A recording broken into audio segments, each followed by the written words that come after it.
안녕하세요. 미래의 노무사 여러분. 여러분의 합격을 위한 뭐랄까 든든한 나침반이 되어드릴 경제학 짱박사입니다. 자, 오늘은요. 노동경제학의 가장 핵심, 바로 노동시장의 기본 원리를 아주 그냥 속 시원하게 파헤쳐 보겠습니다. 시험 합격의 첫 단추, 저랑 같이 제대로 한번 꿰어보자고요. 아니 근데 왜 하필 노동시장부터 시작하냐고요? 이렇게 생각해 보세요. 노동경제학이라는 아주 거대한 건물을 짓는 거예요. 오늘 우리가 배울 내용은 뭐냐? 바로 그 건물의 가장 기초가 되는 가장 단단한 주춧돌입니다. 이 기초가 흔들리면 그 위에 아무리 화려한 이론을 쌓아봤자 다 무너져 버리겠죠? 합격을 향한 가장 중요하고도 확실한 첫걸음, 바로 지금 시작합니다. 오늘 제 설명에는요, 아주 열정 넘치는 학생 2명이 함께 할 겁니다. 먼저 이 배운 이론이 실제 현장에서는 어떻게 쓰이는지 아주 실무적인 질문을 던져줄 우리 남학생이 있고요. 그리고 또 한 명은 개념의 아주 근본적인 이유, 그러니까 왜 그런 건지 깊게 파고드는 우리 탐구형 여학생이 있습니다. 아마 두 학생의 질문을 따라가다 보면 여러분 머릿속의 물음표도 느낌표로 바뀔 겁니다. 자, 우리가 오늘 이야기할 모든 내용은요, 바로 이 책, 합격생이라면 누구나 보는 에렌버그 노동경제학을 바탕으로 할 겁니다. 특히 오늘은 제2장, 노동시장 개관의 핵심만 쏙쏙 뽑아드릴 테니까 책은 잠시 옆에 두시고 화면에만 딱 집중해주세요. 자, 그럼 진짜 본론으로 들어가 볼까요? 우리가 매일 뉴스에서 듣는 노동시장, 여러분, 이거 정확히 뭐라고 생각하세요? 가장 기본적인 정의부터 확실하게 짚고 넘어가 보겠습니다.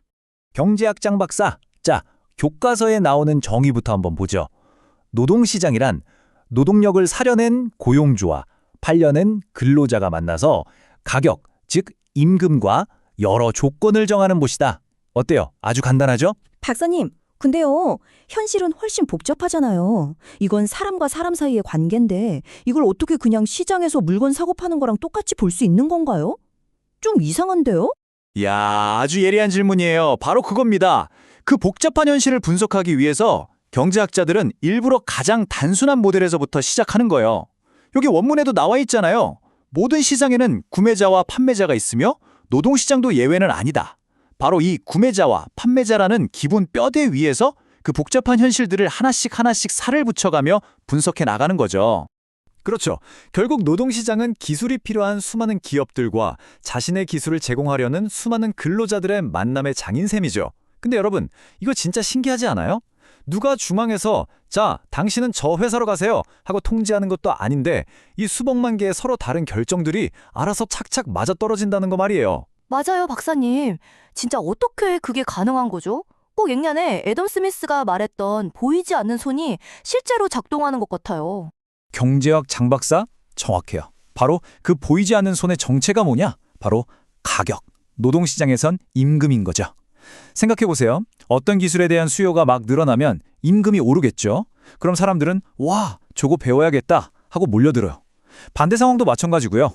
결국 이 임금이라는 신호 하나가 이 거대한 시장을 스스로 움직이게 만드는 겁니다.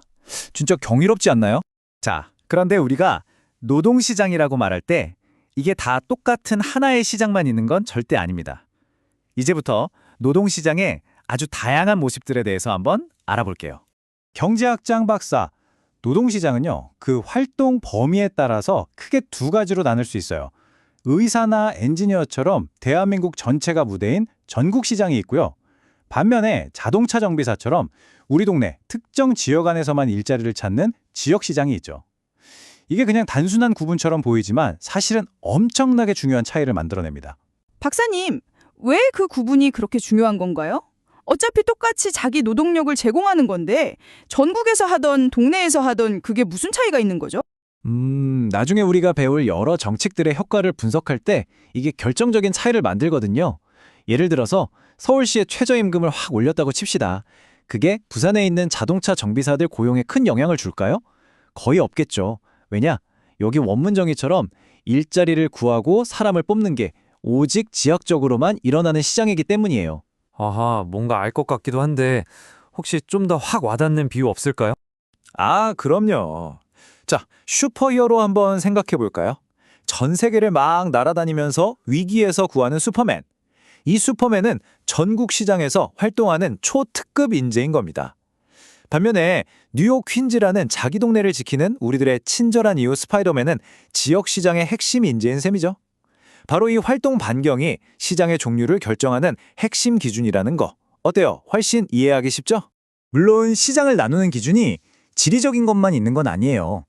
예를 들어서 회사 내부에서 승진하는 건 내부 시장이고 밖에서 경력직을 뽑아오는 건 외부 시장이라고 할 수 있죠. 또 노동조합처럼 아주 강력한 규칙이 있는 공식 시장과 그런 거 없이 자유롭게 계약하는 비공식 시장도 있고요.